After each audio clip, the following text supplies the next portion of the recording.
গ্রামে গেছে ঘুরতে, জন্মদিন না তো,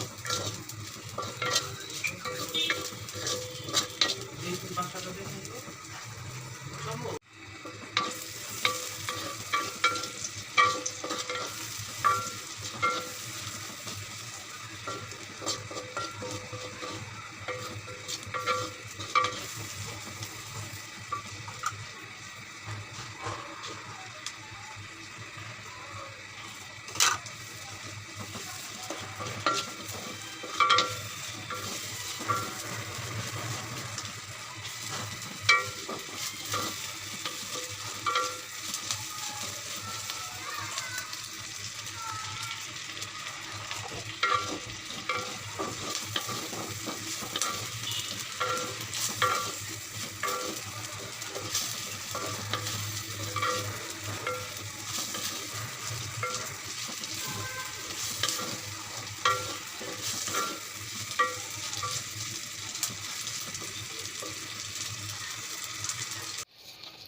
2025 সালে চীনমৈত্রিক সম্মেলন কেন্দ্রের এখানে যে বাণিজ্য মেলাটা বসছে, আগে তো ডিসেম্বর জানুয়ারির দিকে বড় একটা বাণিজ্য মেলা বসতো, প্রায় 1 মাস থাকতো ওইটা। কিন্তু এখন যে বাণিজ্য মেলাটা বসছে এটা খুবই ছোট একটা মেলা, বেশি দিন না, 15 দিনের।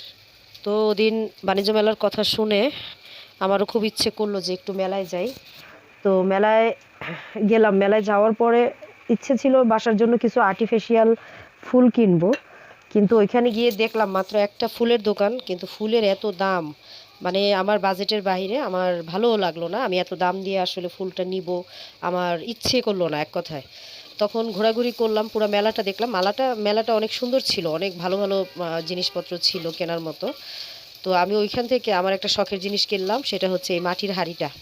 মাটির হাঁড়ি কিনবো অনেক দিন ধরে ভাবতেছি, কিন্তু পাচ্ছিও না মন মতো, কেনাও হচ্ছে না। আমি ফুটপাতে কিছু লোকেরা ভ্যানে করে মাটির জিনিস বিক্রি করে, ঠেলাই করে, ভ্যান বলবো না, ঠেলাই করে। তো ওইখানে আমি মাটির হাঁড়ি দেখছি, এরকম কড়াই দেখছি, কিন্তু সেই কড়াইগুলি খুবই ছোট। আমার খুব বেশি একটা ভালো লাগে নাই। তো যার কারণে দামও ওনারা বেশি চাইছে, আবার জিনিসটাও ছোট ছিল, যার কারণে আমি কখনো কিনি নাই। আর ফেসবুকে বিভিন্ন পেজে দেখছি যে ওনারা মাটির এই কড়াইগুলি বিক্রি করে, কিন্তু অনেক দাম, প্রচুর দাম।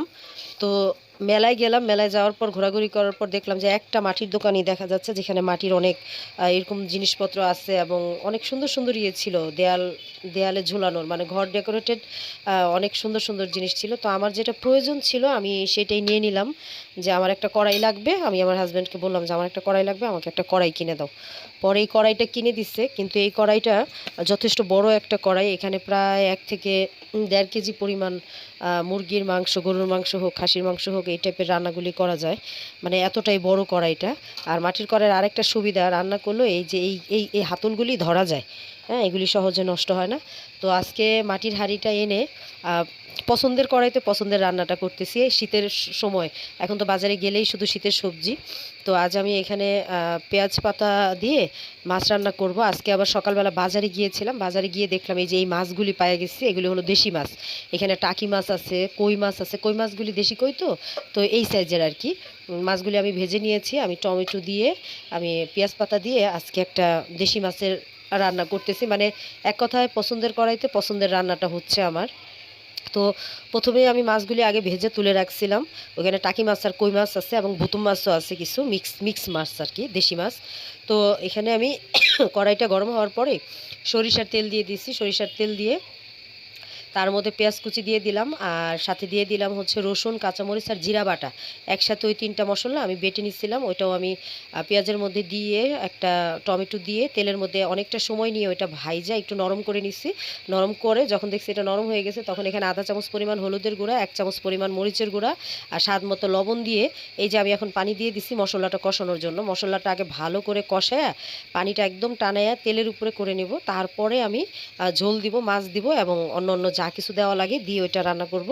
তো আমি রান্নাগুলো আপনার সাথে শেয়ার করতেছি এবং একটা পছন্দের জিনিস কিনলাম, তো তাই আর লোভ সামলাতে পারলাম না, আপনাদের সাথে বিষয়টা শেয়ার করে ফেললাম। হয়তো বলবেন যে এটাও কি খুব বেশি একটা পছন্দের জিনিস? আসলে শখের তোলা 80 টাকা, এটা নিশ্চয়ই শুনছেন ঠিক ওরকম।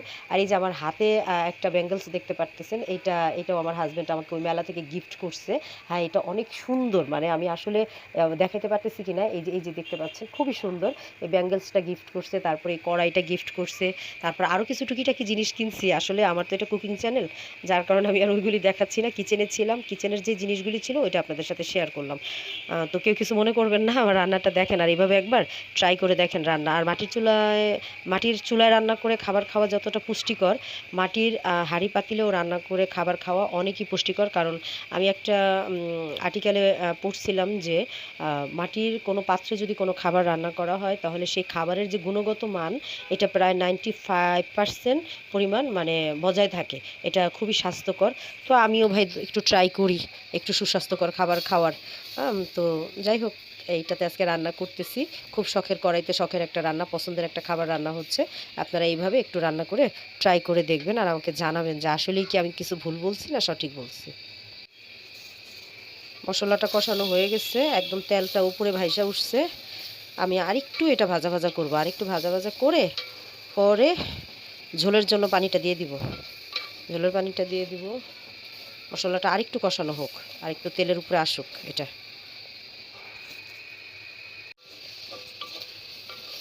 মশলাটা ভাজা ভাজা হয়ে গেছে, এখন আমি ঝোল দিয়ে দিব।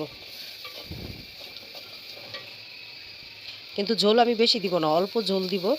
কারণ মাটির হাঁড়িতে আরেকটা জিনিস রান্না করতে এসে দেখলাম যে এখানে আপনি যদি পানি বেশি দেন তাহলে এই পানিটা শুকাইতে অনেক সময় লাগে।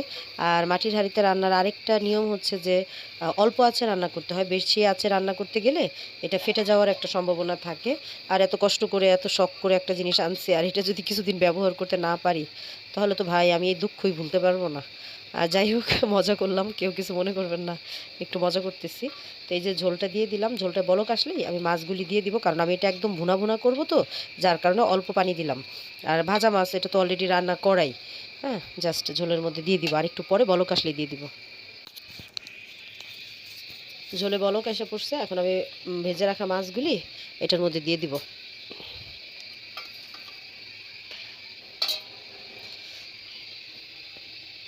এই মাছগুলি কাঁচা রান্না করলেও ভালো লাগে, বাট আমাদের বাসায় আবার কাঁচা মাছটা কেউ খাইতে চায় না, তেমন একটা পছন্দ করে না। এই জন্য আমি একটু ভাইজাই রান্না করি, সবসময় চেষ্টা করি একটু ভাইজা রান্না করার জন্য।